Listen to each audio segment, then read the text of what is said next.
Efektívnejšie je harmonizovať energie a telo každý deň, takže odporúčam 10 minút každý deň.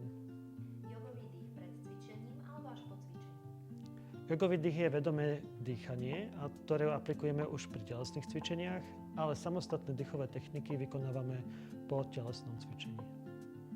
Ranný štart alebo poobedný reset? Závisí od konštitúcie človeka. Ak je to typ kafa, tak začíname rannými stimuláciami. A ak je to typ váta, tak po obede potrebujeme harmonizovať a uvoľňovať. Teplá miestnosť alebo skôr chlad? Závisí tiež od typu človeka, ako má konštitúciu. Ak je to kafa alebo váta typ, potrebuje teplú miestnosť. Ak je to pita typ, potrebuje naopak chlad. Cvičiť v tichu alebo s meditačnou hudbou? Tiež závisí od typu človeka, ako má konštitúciu. Ak je to kafa typ, potrebuje väčší stimul, takže tá hudba je veľmi pozitívna pre ňoho. A ak je to vata typ, tak skôr možno bude očakávať ticho, aby sa vata ukludnila.